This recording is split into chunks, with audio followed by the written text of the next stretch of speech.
Os colonos alemães católicos ficaram sob a jurisdição do vigário da paróquia de São Pedro de Alcântara. Embora considerados brasileiros, todos falavam o alemão, de modo que se tornava difícil fazerem-se compreender por um sacerdote que não lhe soubesse falar em sua língua materna. Esta situação perdurou por uns 20 anos, quando a convite aqui chegou o padre Teodoro Esch, fundou logo uma escola para as crianças, filhas dos colonos, e uma sociedade de canto. Surgia cada vez mais forte a ideia da construção de uma igreja própria para a comunidade alemã.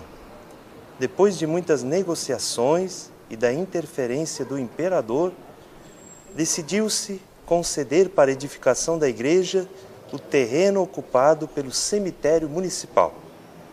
A Igreja do Sagrado Coração de Jesus, núcleo central do que hoje o povo costuma chamar de O Sagrado, foi construída em menos de 1 ano e meio e não teve a solidez das igrejas de pedras que costumam atravessar incólumes os séculos.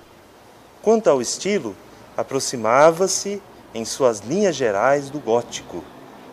Foi inaugurada na data de 8 de setembro de 1874. Posteriormente veio a sofrer diversas reformas e ampliações. Foi em 1896 que chegaram então os 3 primeiros frades, Frei Cyriaco Hilscher, Frei Zeno Valbreel e Frei Mariano Feldman. Frei Cyriaco foi o primeiro a assumir o serviço de guardião nesta casa, isto é, superior, aquele que serve, aquele que cuida dos frades. Eles vieram para suprir a necessidade de uma assistência religiosa aos imigrantes alemães, com a vantagem de os frades iniciarem as suas atividades com conterrâneos, claro que já num processo de inclusão sociocultural aqui no Brasil.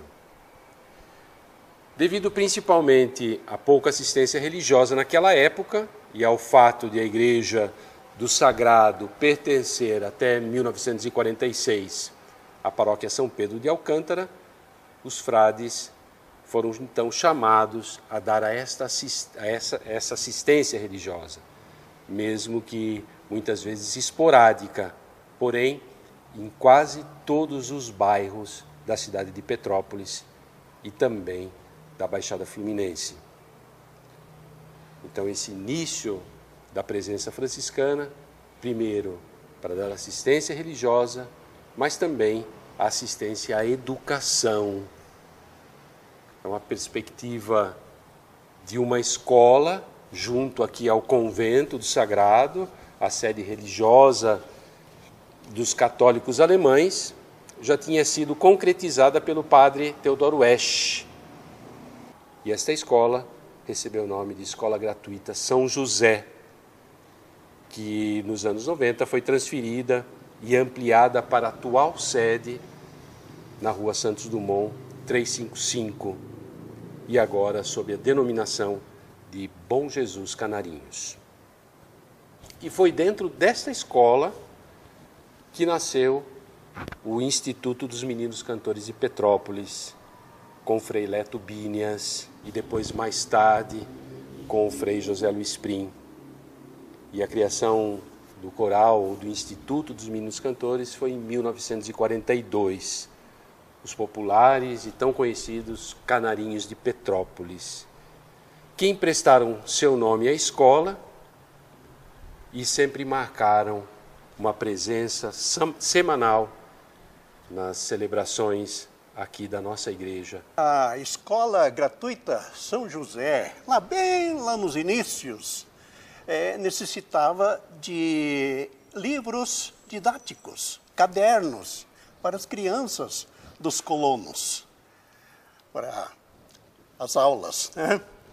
Então, o Frei Inácio Rinte, ele conseguiu da Alemanha uma pequena maquinazinha para imprimir os livros, os cadernos didáticos. Ele conseguiu e puseram a funcionar em 1899, sob o comando de Frei Ciríaco Hilscher, né? Tornou-se tão conhecido que motivou, em 1911, tanta mudança do nome da tipografia para Administração Vozes de Petrópolis e com a sua transferência para a atual Rua Frei Luís, porque a pequena gráfica no início funcionava num porão, numa sala no porão do convento. Era uma maquininha pequena que está, inclusive, na editora Vozes.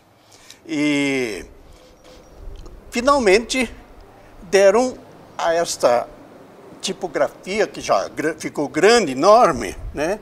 Mudaram o nome de Editora Vozes de Petrópolis. Passou em 1939, que passou a denominar Editora Vozes, que se transformou numa editora famosa em todo o Brasil e também no exterior, com publicações de caráter religioso e cultural. Desejo a todos muita saúde, muita paz e Friede und Heil für uns alle.